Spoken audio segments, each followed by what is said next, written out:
Maganda pa ako sa araw. Ayan, for today's video, ang taba-taba ko talaga. Buti na lang nakablock ako. Ayan, nagpunta kami sa veterinary clinic. Pinunta namin yung mga alaga ng kapatid kong Shih Tzu. Baka daw magmukha niya siyang Shih Tzu. Charot! Ayan, kasama kong mga bagets. O, diba, nag-enjoy kami sumakay ng tricycle. Ay, nakakatawa naman si Manong, yung damit niya may aircon. Ayan, eto na nga po at papunta na kami sa veterinary clinic dahil nga ipapagroom namin ang mga Shih Tzu. So, syempre, habang sumama kami, edi tinur ko na naman kayo dito banda sa kanila, sa kapatid ko. Ayan, syempre masarap naman maglakwat sa kahit saan naman tayo magpuntang lugar. Syempre gusto nating makarating kung saan-saan man. Ayan, may basketball court pala dito. Pwede rin tayong mamasyal-masyal dyan kasama ang mga bata, maglakad-lakad tuwing hapon. Pero sa mga oras na ito, dahil mga alas 9 ng umaga, napakainit. Kaya hindi po masyadong magandang lumabas ng itong oras habang naglalakad. Pero ang maganda doon, ayan, meron tayong tricycle. Ayan, tricycle. Nakasakay tayo sa tricycle para naman presko at mahangin habang tayo ay gumagala. Wala namang ibang ganap sa mga araw na ito, guys. Wala naman, yun nga. Lang tayo dyan, magtawanan o magtinginan lang tayo at natatakot si Marion sa tunog ng tricycle. Si Roan, ayan, naiipit na siya kasi lagi siyang nasa gitna. Pero ganun pa man, alam ko nag-enjoy nga ang mga anak ko sa pamamasyal.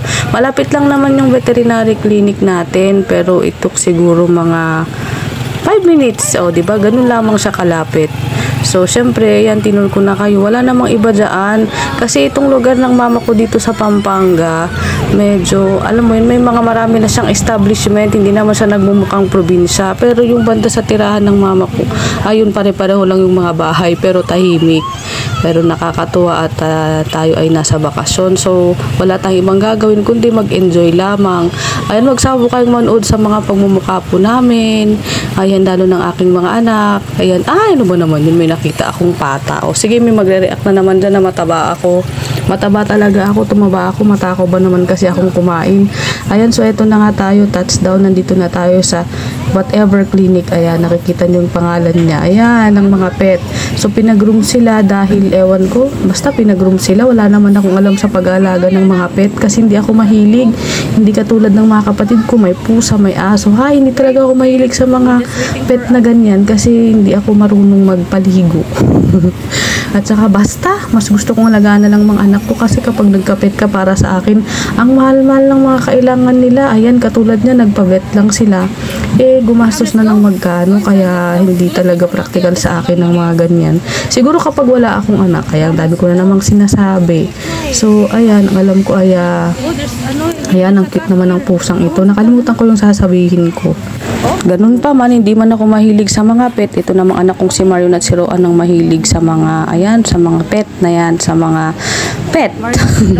Ano bang klaseng pet ang mahilig nila? Si Marion kasi mahilig siya sa aso, ganun din si Roan. Siyempre, kung anong hilig ng kuya niya, ayun din ang hilig niya.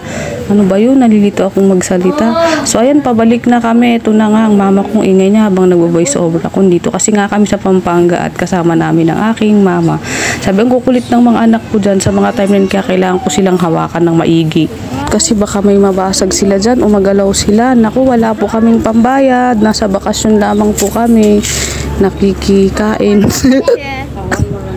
Ayan, nakakatawa. Sininok pa ako. Sinama ko pa sa voice over.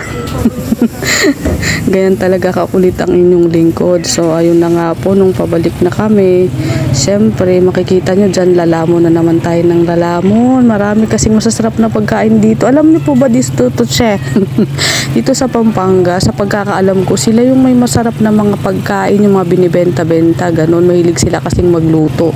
Yun ang mga balita ha, kasi may mga kaklase ako nung high school ako, kapag may mga mga kaklase ko may galing daw silang magluto ng mga kung ano-ano, barbecue, mga ulam. So, dyan makikita nyo pong ating ganap ngayong araw na to kung ano po ang gagawin natin panay. Kain na lamang po. So, pagpasensya nyo na, pabalik naman na tayo sa bahay. Huwag po kayong magsawang manood, mag-subscribe sa ating channel, i-click nyo ng notification bell para lagi naman po kayong updated sa mga upcoming videos natin ng aming pamilya. Sana po ay tangkilikin nyo ang ating mga video. Maraming salamat po muli. God bless. Enjoy watching.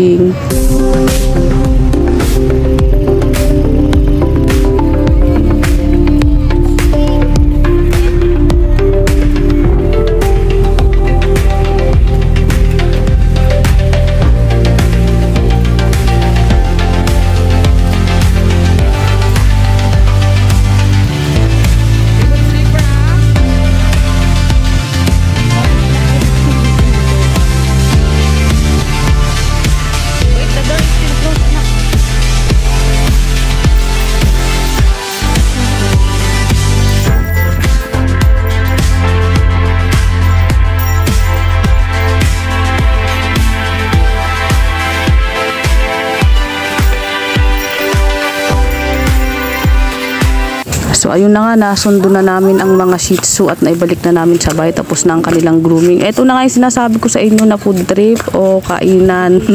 Nag-order ang kapatid ko ng online halo-halo. So di ba dito sa Pampanga may online halo-halo ng nalalaman. Meron din naman siguro sa Baguio pero hindi pa ako naka-experience. Ayan, napakasarap ng halo-halong ito, promises. Wala siyang masyadong yelo at punong-puno siya ng mga sangkap. Meron siyang malaking, ano ba yun, leche plan sa ibabaw. Tapos mga, ano ba yun, strips ng mga buko. Napakasarap guys, promise. Hindi ko talaga akalain mo masarap na halo-halo dito, apaka-exaggerated, no? Pero totoo, napakasarap ng halo-haloong ito, recommended siya. Sinabihan ko nga yung seller nila, napakasarap ng kanilang halo-halo, recommendable. Ayan, ang susunod naman natin kakainin, ayan, barbecue, yan yung ulam namin ngayong gabi. O di ba panayla mo na lang ginagawa ko dito sa Pampanga, ang sarap talagang magbakasyon, kasi may kasama akong kumakain sa bahay naman, kasi mga anak ko lang ang kasama ko sa lahat ng mga oras, kaya minsan, matako pa rin naman ako, pero mas masarap pa rin kapag may kasama kang kumakain. O tara, lamon po tayo guys. Ang sarap ng barbecue dyan, ang sarap ng mga sauce nila. Parang napaka-special barbecue talaga. Exaggerated talaga ako, no? Pero kapag natikman nyo guys, masasabi nyo masarap. O dahil siguro sa ako, para sa akin lahat na lang ng pagkain dito ay masarap. Ayan, tara, kain tayo, lamon tayo guys.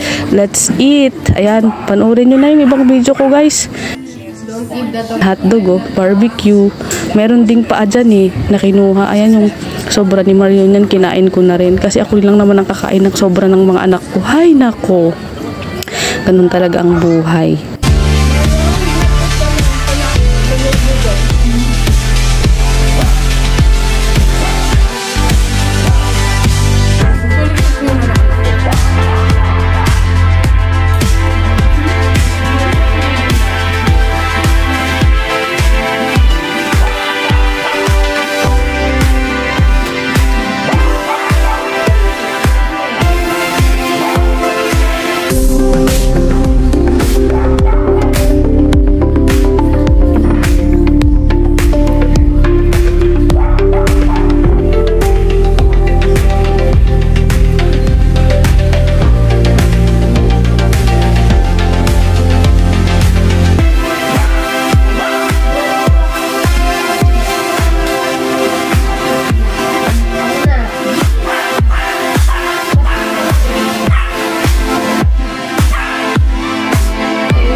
at hindi pa dyan natatapos ang ating food trip. Ayan, tingnan nyo kung saan tayo pupunta.